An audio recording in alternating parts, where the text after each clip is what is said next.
A practical prayer is a prayer that works. These discussions between Reverend Bill Marcioni and Carol Lawrence dive into the details of how it works and how to work it. Reverend Bill is a New Thought minister and the author of Practical Prayer for Real Results. Your new life begins with a new thought.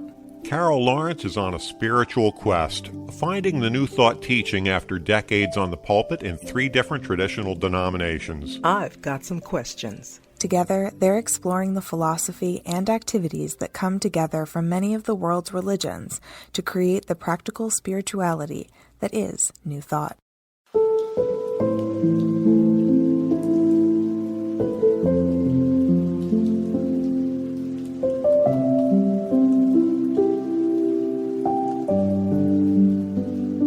Welcome to the Practical Prayer Podcast. I'm Carol Lawrence, and I'm here with Reverend Dr. Bill Marcioni. And Greetings and hello.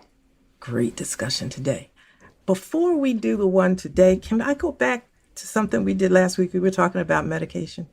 Mm-hmm. Okay. It just hit me as we were doing the transition from the before to here. I went to the doctor last week, and we kind of mentioned that. And I was having a little issue that was annoying. Nothing really deep, but it was annoying, and it would be at the most annoying time. So when I went to the doctor, I asked for a medication. And the doctor looked at me really strange. Now, I don't see this guy very often. And I'm thinking, what the heck is wrong with him, right? This is something that I've had before. What can I have? And he was, kind of skirting around it. And he says, oh, well, okay, I'll give you the absolute lowest dose. And if you don't like, you change your mind, you can stop. Well, you don't have to tell me that. I'll do it anyway. And he really had the most distant demeanor, and it was different for me. And I got in the car, I got the medication at the drugstore, and I said, okay, I'm not going to have to worry about this problem anymore. And then it dawned on me. I talked to him about spirituality, mental healing, the whole New Thought, Ernest Holmes thing, and he was all into it, and this was like 3 years ago. And then now I'm coming asking him for medicine. I thought that's why he was kind of bent, because he was looking at the screen because he was so happy when I talked to him. I always say, I'm going to do God talk. Is that okay with you? That's my line with people. Mm-hmm. And if it's not okay, I don't. He said, sure, I'm into that. And so we're talking, and I thought, that's what was wrong. Well, let me tell you about this medication. I haven't taken the top off of it. I thought, I can't take this. I have been, I just had this belief that I didn't need it. And here I come like 2 years later because I'm frustrated. And the guy, he didn't remember. I know it was in his notes. And he was just looking at me. And that maybe he did remember. Maybe you made that much of an impression that you fell from the pedestal when you came back in and you asked for a pill. I know, but I said, listen, I'm climbing back up. I put that stuff back in the bag. I said, I'm not doing this. I just asked out of frustration. I'm done with it. And I can't wait to go back to him in August and show him my bag. I didn't do that thing. But that's just if somebody was listening last week, I thought that would be kind of funny too. Well, that is kind of funny. I mean, I do not subscribe to the classic Christian science that you cannot get any medical intervention. Everything needs to be done through prayer. Because as Ernest Holmes pointed out, there is power in the prayer and power in the pill. And we use whichever one happens to be appropriate. Your story is not particularly surprising because one of the things that happens in consciousness is, we're going through this process and we do the prayer and we're inviting in that new experience and it's taken longer than we want it to. And then out of frustration, we go to the doctor and say, what can you do? And they say, oh, we can do this. And what that does is it tells you what the medical profession or pharma or whoever has in mind for this particular situation. And on a subconscious level, it also says this can be treated.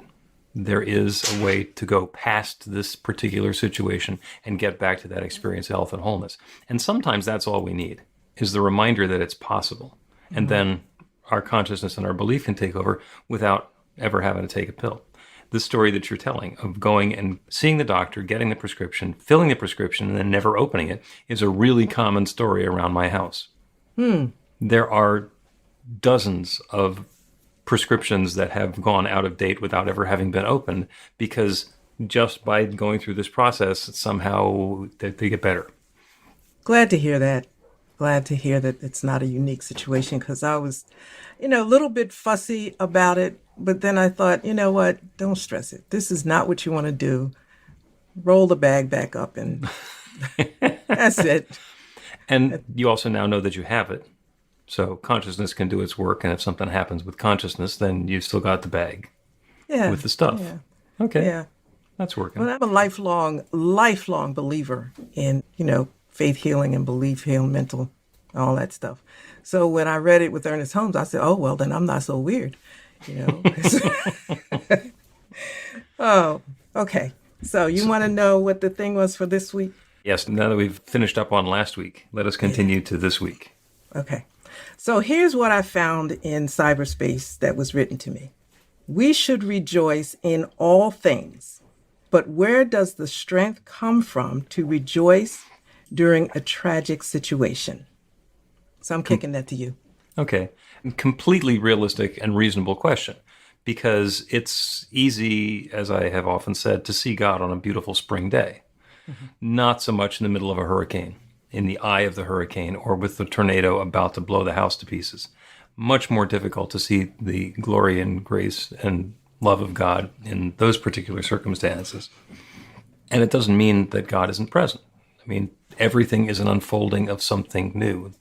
The way that nature has of clearing off the debris is those things that we call catastrophes. And on a personal level, yes, absolutely catastrophic. And I'm not going to minimize any of that stuff. The way that galaxies come into being is through huge galactic explosions. The way that stars come into being is by a black hole imploding or exploding, or two other stars crashing together. Pretty violent. Pretty violent. I don't want to be in the neighborhood when that happens. And that said, I'm pretty glad that it happened sometime in the past around here, because I find that big ball of light up in the sky to be helpful for life and for the things that I'm involved in. So when we're rejoicing in all things, and we're looking at how can I rejoice in a catastrophe, what I think we get to do is look at the label catastrophe and how personally we're taking it. Now, when something catastrophic is happening to me, I get really bent around the edges about it. And I can see that in the big picture, the fact that these things can happen means that there's the possibility of them happening to me. And sometimes on a huge, grand scale, I get swept up with what's going on with everybody else who's in the area. I was remarking to somebody a couple of weeks ago that living here in the Philadelphia area in the Northeast, we don't have nearly the level of calamities that other parts of the country has. I lived in Florida, and I was there for Hurricane Andrew, and hurricanes are a big deal here. When Irene came through, that was a big deal, and when Superstorm Sandy came through, that was a big deal. But for the most part, they're not nearly as big a deal here as they are routinely in places like New Orleans or Houston. Wildfires and mudslides and earthquakes and stuff out west, tornadoes in the Midwest. Those things are so commonplace that they get associated with the place. And here I am living in a part of the country that doesn't have that very often. So I'm not catastrophe proof, but it's the lifestyle and the location and geography makes me less susceptible to those sorts of catastrophes. And right after I said that, I got an alert on my phone that had been very dry, so now there was a wildfire warning. So if something gets ignited, everything's going to go up. I was like, really? Did I call that in on myself? So when you started to speak, I can't quote you directly, but I caught something that the catastrophe that we're going through, it's personal, probably, more than likely. It's personal, but in the big picture, there can be, it's not as big, but also there can be some positivity in it or surrounding it or emerging through it. Yeah, sometimes not taking stuff personally is really difficult because everything that happens to us personally. And being objective and circumspect about the tragedies that are going on in my family or my relationship or on my block or in my neighborhood is sometimes a real challenge. And that's always the unfoldment of something new. That's how something new is coming into being. When it happens to somebody else, I can feel really sad or upset that there's a war going on in Ukraine and there are people being killed and history being destroyed. And I feel really sad about it. If that was happening in my town, I would feel worse about it. Is it a worse catastrophe because it's not in my neighborhood? I don't think so. But it's certainly more personal for me. So when it's hard to locate your emotions, stabilize your emotions in a personally tragic situation, and we've all been there. But the Bible says in all things, we're supposed to rejoice. And that's very difficult. I mean, it takes a lot of mental control to do that. Our emotions are not obedient to our mental thinking sometimes. So when something's happening and it's tragic and it's hurting us, the only way I can think about rejoicing is in the possible outcome in the future. Like, you know what I mean? It's like I have to pull in the possibilities of what may be coming from that and try to live that now, because when I'm living in this moment, it's not working. The rejoicing thing is not working. Right. And that has to do, in a lot of ways, I sometimes describe this as being the classic 3-act structure, in a drama or an adventure or whatever, where in the first act you get to know all the characters and you kind of get to like them. In the second act, everything goes sideways. It becomes horrible. That's where Darth Vader is going to win. And everybody's going to be vanquished and dumped in the pit of oil or acid or whatever it is. And then the third act is where it resolves. And having gone through the difficulties and the tragedies and the challenges in the second act, we get the characters we met in the beginning to their level of success, where they beat the bad guys or they fall in love or happily ever after, whatever that is. And living in the second act sucks. It is awful to be in a second act because it's just all that bad stuff. That's what keeps waking us up at 3 o'clock in the morning, upset and fretting. But without the second act, the third act is impossible. Yeah. So in all things, rejoice in all things means there's a third act on the way. And even though I can't see it yet, there's a third act on the way. Damn it. Well, wait a minute. That's where it feels a little good because, when you're down, you think, well, there's no way I could go but up, right? I'm down as far as I can go right now. So, there's no way up or no way forward. But there's a book that Napoleon Hill, at least they have his name on it. It's Conversations with the Devil. That's such an interesting book and I wish that I had really thought about it more because I could quote it better. But it talks about when there's a negative, bad thing that's happening, then there's an equal good thing. And it kind of goes along with equal and equal opposite, thing that's going to happen. So if you can just take a deep breath and hold it, some good is going to come. Right, the darkness before the dawn. And by the way, just following up on one thing that you said is, people say, well, it couldn't possibly get any worse. It's like, don't ever say that. Because this is an infinite universe, and yeah, it can. Yeah, it can. But I'm ready to have been at the bottom, and let's turn this one around.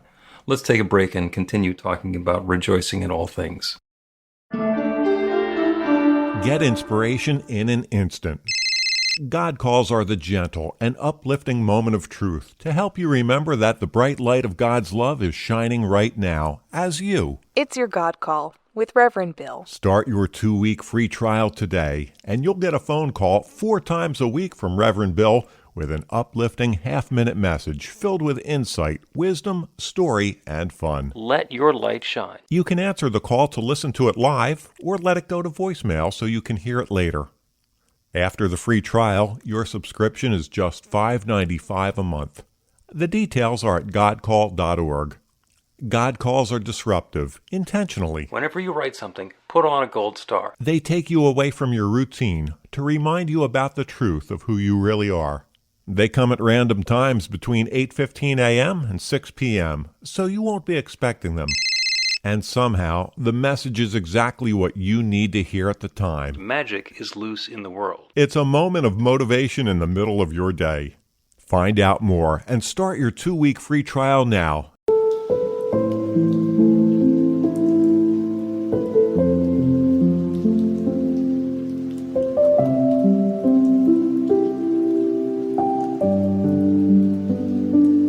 Welcome back to the Practical Prayer Podcast. I'm Carol Lawrence, and here with Reverend Dr. Bill Marchioni. And we're rejoicing. We're rejoicing in all things, even though we sometimes don't feel like rejoicing in some things. Yeah. Yeah. So you're talking about the conversations with the devil? Yes. Okay, well, that's an interesting notion because, on the one hand, the devil is bad, and some of us will insist that there's actually no such thing as a devil. But by golly, if there were a devil, I'd want to have the conversation because running away and hiding is probably not going to help. Exactly. I highly recommend the book. It doesn't suggest that there's a devil. It's just a neat way of bringing forward some points. And it's kind of amusing. But in the rejoicing part, for me personally, the only way I can do it is to look at what my expectations of what will be and hang out there. That's the only way I make it. Because when you said, don't say it can't be worse, when you're in it, it feels like there's nothing worse. Right. This is like the worst whatever, I had 3 children, and labor you think is the worst until down the road you have some other surgery and you think, oh, okay, wait a minute, this has got to be worse. And just in that scenario, and I kind of use it with everyone, I'll set a date that I see myself. And I know that by this date, this will be over. And I have to just get through whatever this is, get busy or whatever. But by this date, I'll be over. And, this is a funny example. I had shared with you last week that I had knee replacement surgery like years and years back. And they have all these rules. You can't go out. You can't, what kind of surface you can walk on and blah, blah, blah. And I had it in April and the pain was just ridiculous. But I said by July, I will be in the mall and I will be buying my new jogging suit that will fit. And I just saw myself in the mall doing this. So when July came, my sons were coming over helping me out. And so my younger son, I said, could you take me to the mall? Now, I didn't tell him that I wasn't supposed to walk on that surface.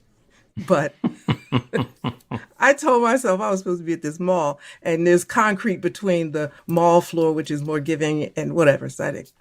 And I got home and my daughter told him and he just looked at me with the biggest eyes, like, Mom, why you do this to me? You weren't supposed to be out there. And the only thing I could say was, it's July. It's July. And in July. And I'm supposed to be well. And that's it. And you seem to still be perambulating now. So it wasn't, whatever damage you did wasn't permanent? I was careful, but July was the date. July was the date. You hold that in mind and what you want to do. And that's a wonderful reminder that when we zoom out, when we change the perspective, instead of being completely engrossed in what's going on right now, even with the hurricane bearing down, we have no idea what's going to happen as the hurricane blows through. We know that in 2 days, the hurricane will be gone. And in 6 months, we will have cleaned up most of the damage, or at least figured out how to organize whatever the damage happens to be.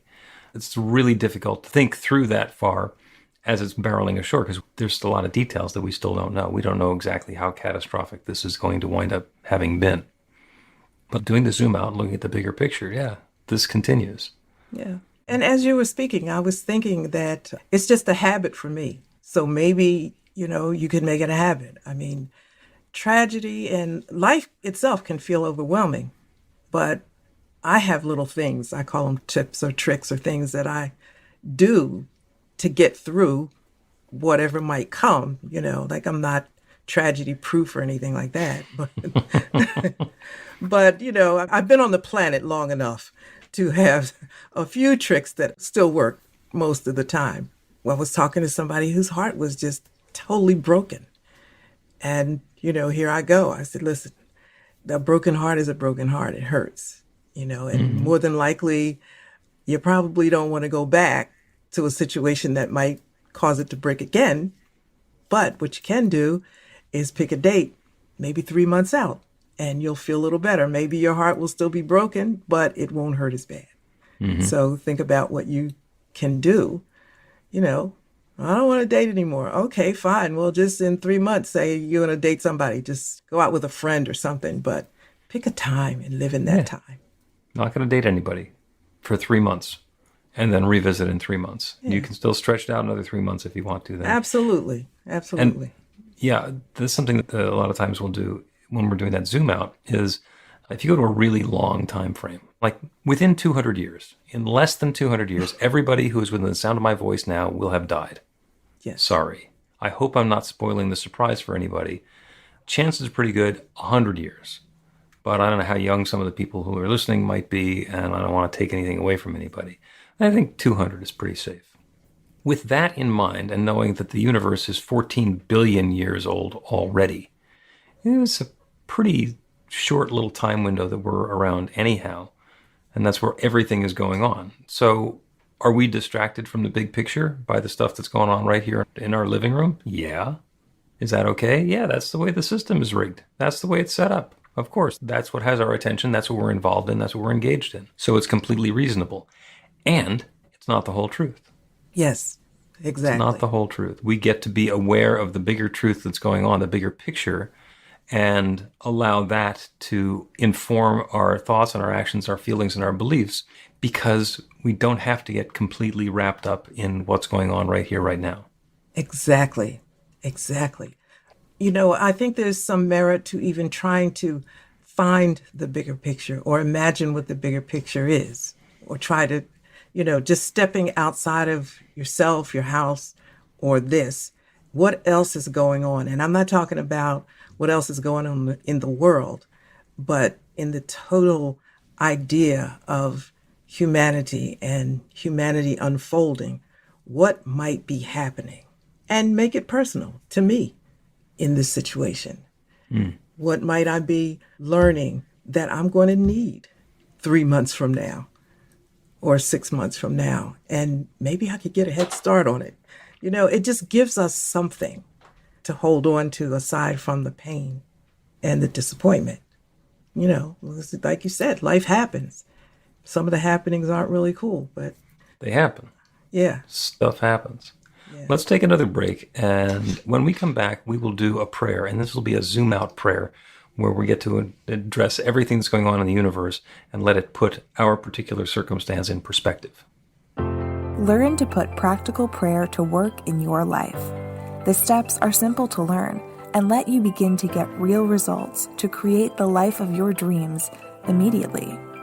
Reverend Bill Marcioni's widely acclaimed book, Practical Prayer for Real Results, gives you a clear summary of the New Thought principles behind practical prayer and the series of easy-to-understand steps found in the most effective prayers from religions and spiritual practices all over the world and throughout history. Practical prayer is not a replacement for your religion or practice. It's a technique to make the work you do in consciousness even more effective. The book includes 40 prayers on various topics that you can adapt as needed and use as your own. Practical Prayer for Real Results is available in paperback, Kindle, and audiobook on Amazon or at b-the-light.com. That's b-the-light.com.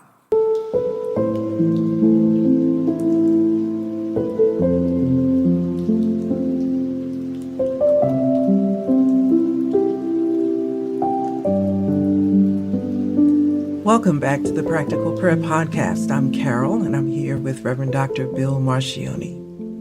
We're going to do a prayer today, yeah. And the prayer is in keeping with the rejoice in all things, even if the things, and I will use the spiritual term, sucketh. The current circumstance is not to our satisfaction or to our liking. This particular prayer is a reminder that there is something bigger going on. And we can use it for inviting in some perspective to open our awareness to that possibility that maybe there's something that's good in the midst of all of the suckethness. So whatever the circumstances is, and you can bring something to mind that has been a particular challenge for you. Maybe it's something that's brand new. Maybe it's something that's been festering for quite a while. A situation that has been less than satisfactory. And take that into your awareness, not because it's a controlling factor, not because that's all there is, but because that observation, that viewpoint, that perspective gives us a starting point. So go ahead and close your eyes to that, and only do this if you're in a position where it's safe to do so. Close your eyes to the world around you. Close your eyes to all of the details and all of the specifics of the circumstance and the situation that has been challenging. so that we can open our inner eye and become aware of the bigger picture. Take a deep, full breath. Let yourself be filled with a brand new possibility. As you breathe out, surrender. Let go of any attachment that you have to the way things have been, to the circumstance as it has been experienced or described up until now. And let go of any projection that you have about it staying the same. As you continue breathing, breathe at whatever pace is comfortable for you, allowing yourself to be filled with something brand new in every breath, allowing yourself to release and surrender whatever has come in that, up until now. That breath that was perfectly satisfactory and just a moment ago has served its purpose. It's now time to let it go and make room for something new. Be aware of your situation, your circumstance, your physical location right now, wherever you're sitting, whatever you're doing, wherever you are. Be aware of the ground beneath you. There is substance beneath you, a column of earth 4,000 miles tall down to the very center of the earth. And down is a different direction for everyone. Somebody who's in a different state or a different country, a different part of the world, down feels exactly the same to them as it feels to you. But it's different because they're all pointing from the surface of a sphere down to the center. Feel the space that's around you. The room that's around your seat, the building that's around your room, the sky that's above the building, the clouds and the atmosphere that are above the sky, and into space, out past the gravitational pull of planet Earth, out past the edges of our solar system. Allow your awareness to expand out into neighboring solar systems, deep into our galaxy, to the edges of our galaxy. See our galaxy as one entity rather than billions of stars. See other galaxies, billions of other galaxies. Get that perspective where you can zoom out to the point where you're seeing all of the billions and billions of galaxies that have existed for billions and billions of years. And take another breath into that. And being aware of that infinite creation, that divine universe, understanding that it's all created by one creative power. That one divine source that shares itself, its substance and its energy, its intelligence, its love, as and through and in every part of its creation. Everything in this manifest universe, everything in all of these billions of galaxies is God's love taking specific and particular form. Now allow your awareness to zoom back in, past the billions of galaxies, into our own galaxy, past the billions of stars, into our own solar system, past the outer planets, into the orbit of the moon, down towards the atmosphere, down towards the surface, back to planet Earth, to this seat, to this place, to this moment, right here and right now. And invite the awareness of the immensity of this universe, with all of the richness and detail that's going on everywhere, to bring you a new perspective, a new peace of mind on the good that's available. This is an infinite universe, and each one listening is a divine and perfect expression of that divine love, taking our own particular form. Everything that's available anywhere is available everywhere and is available right here and right now, to and through and for and as each of us. So love and goodness is available now. Transformation and healing is available now. Freshness and newness and that experience beyond the limitations, the challenges, the difficulties of the current circumstance are available. It's all possible. And so I claim it. I invite that infinite creative power that has created galaxies, that has created everything, to create this next new experience, this experience of transformation as we move beyond the challenge, as we move beyond the circumstance. Tragic though it might be, catastrophic though it might be, it is a current circumstance. And we know that that infinite creative power that creates everything can create something new and fresh beyond it. So we turn our attention to the good. We open ourselves to that good. We release any doubt or hesitation or belief that it can't possibly happen for us and open to that newness. I invite that good on behalf of each one who is listening. And I know that that creative law that always responds is already responding. I'm grateful for it. I'm grateful for the law. I'm grateful for the awareness. I'm grateful to be able to speak this word of intention. And I'm grateful for the good, for the transformation, for the newness that's already on the way. And so with gratitude for this good, I speak this word and I release it into that creative law that has always said yes. And I know with absolute certainty that it once again is saying yes. And so I let it be. And so it is.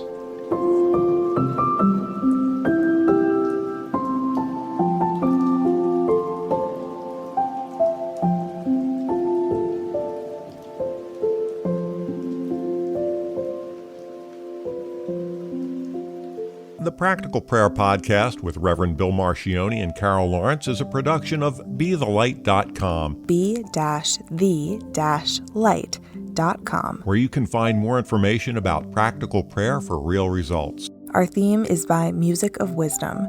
You can learn about the spiritual community of New Thought Philadelphia with daily guided meditations, Weekly celebrations of spirit, and Reverend Bill's classes in practical spirituality at newthoughtphilly.org.